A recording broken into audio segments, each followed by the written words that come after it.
Malinis na, tanggal na po yung lumot. Nakapagdilig na din po ako ng mga halaman. At ito na po yung aking ice candy na ginawa. So, tapos ko na pong balutin lahat. Hello po mga kadilag, magandang araw po at welcome back sa aming YouTube channel. So, for today's vlog ay kagagaling ko po sa tabing dagat at ako po ay naglakad ulit. At yan, ako po ay naririto ngayon sa aming harapan. Bale, ako po ay magdidilig ng mga halaman. Ngayon po ay mainit na naman ang panahon. Ayan, kaya ating didiligan ng mga halaman. Yung pong aming ibang halaman ay natutuyot. Kahit dinidiligan, gawa ng kapag katanghali mga kadilag.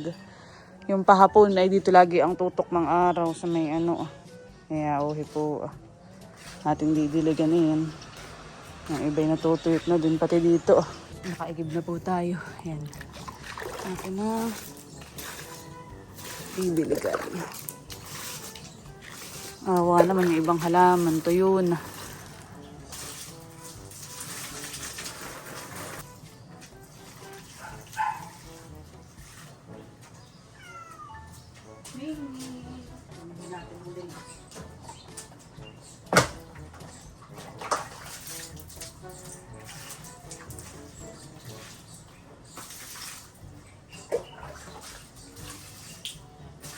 Pagkatapos ko pong magdilig ay gagawin ko yung ice candy. Yung binili ko po kahapon na ice candy sa palengke.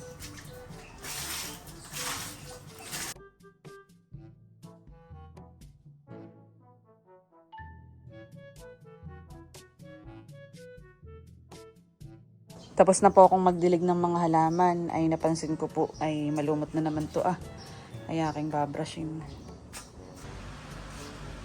Inalis ko po muna yung payong dito Kailangan babrushin na dito.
Yan, at tapos ko na pong brushin at saka linisan ito pong lumot dito sa harapan mga kadilag.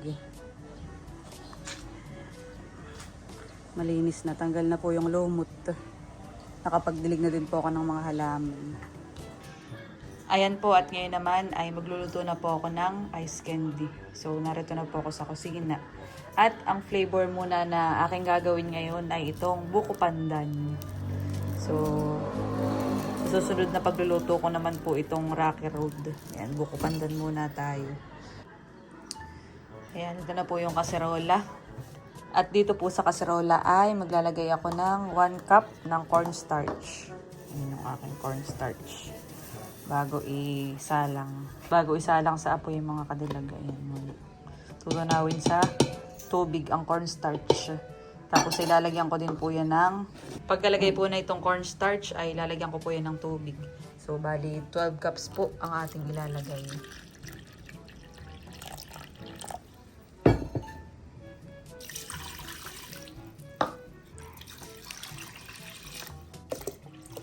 11, 12. Tapos po ay aking hahaluin.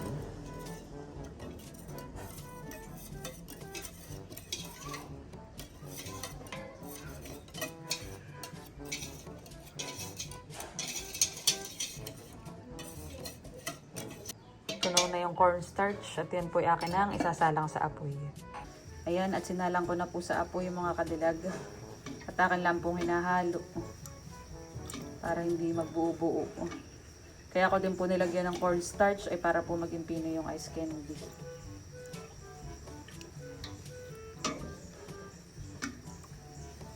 At ngayon naman po ay ito pong buko pandan flavor powder ay nilagay ko dito sa mangkok.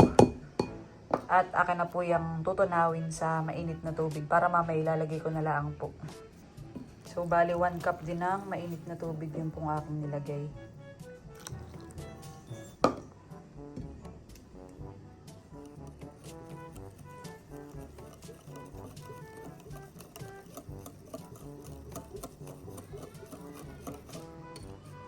Ito po yung powder na. Sabi nung binilhan ko, pwede din po ito sa shake. Bango ng amoy. Amoy talaga siyang buko pandan. So ito muna ang ating susubukan.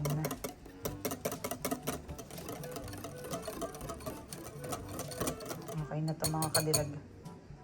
At ngayon po ay kumukulo na. Akin na po muna itong lalagyan ng asukal. So, kalahati. Nito, nasa 1/4. Para malusaw. Dapat pala sinabay ko naman kanina. Pero okay lang naman. Madilag.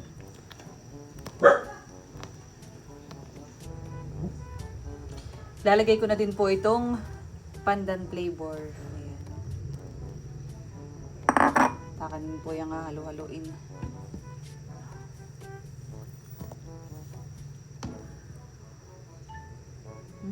Kulay green siya.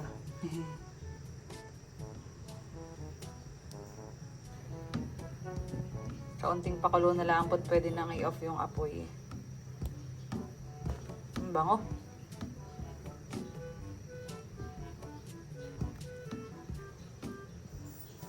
At ngayon po ay ilalagay ko na yung condensed milk.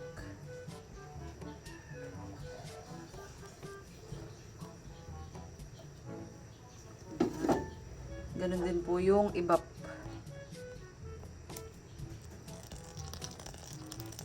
Para bago ahunin na eh. So ito po yung kaunting pakulo na lamang at pwede nang ahunin.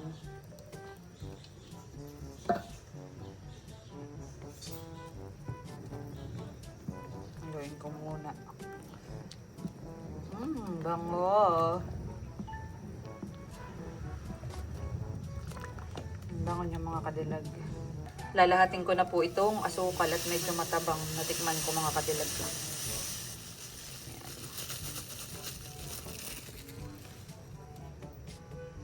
At itong natitirang gatas ay akin na pong ilalagay.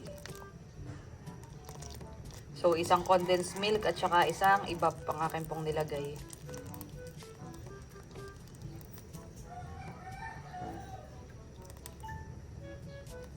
At natikman ko na po ulit siya mga kadilagay, okay na ang lasa. So ito po pwede ko nang ahunin. Ayan, at kulong-kulo na siya. Tapos nalagay ko naman na lahat ng ingredients. Pinatay ko na po ang apoy. Yan po yung akin palalamigin muna bago balutin. So yan mga kadilag, at ngayon naman po ako po ay magbabalot na ng ice candy. Tiyak na yun po ay malamig na. Yan po mga kadilag, at naisalin ko na po dito sa isa pang kaserola. Ito pong aking ibabalot na ice candy. Para mas madali siyang malalagay.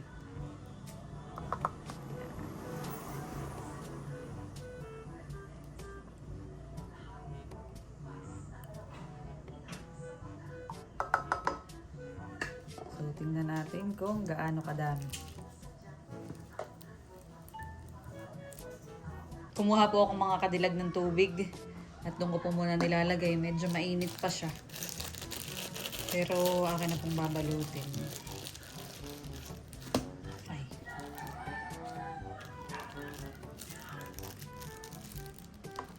Meron tayo dito. Ito, imbudo pala. Burukal. Burukal ang tawag namin.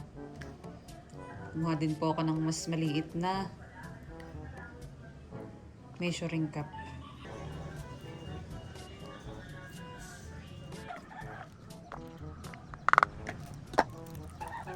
Hindi ko masyado. Ang pati. Tsaka, kapag. Kasi nasa kapag.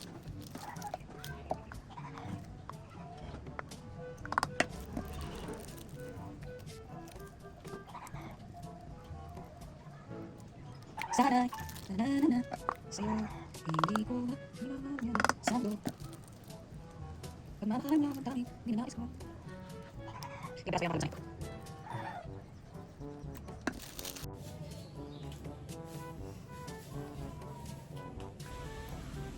So yan po mga kadilag. Kaya ako po naisipang mag-ice candy dahil summer na. Ayan. At mamaya ako ay magsusulat lang ng ice candy for sale dun sa tindahan po ni Mama. At tiyak na ito mabibili sa mga bagets. Pero baka ito bukas pa tumigas. Medyo madami pa po ang aking ilalagay dito sa plastic. Dami-dami pang aking ipapak. Ito po muna ang aking ibebenta ngayon.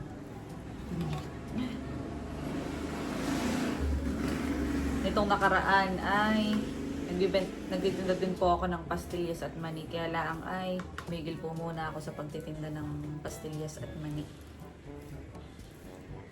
Dahil ang pastillas ay medyo pricey ang ingredients. Kasi yung packaging pa. Kaya sabi ko isaka na muna ulit. Pagka nami-miss ang pastillas. Dito muna tayo sa hahanapin ngayong summer. Ayan mga kadilag, at ito na po yung aking ice candy na ginawa. So tapos ko na pong balutin lahat.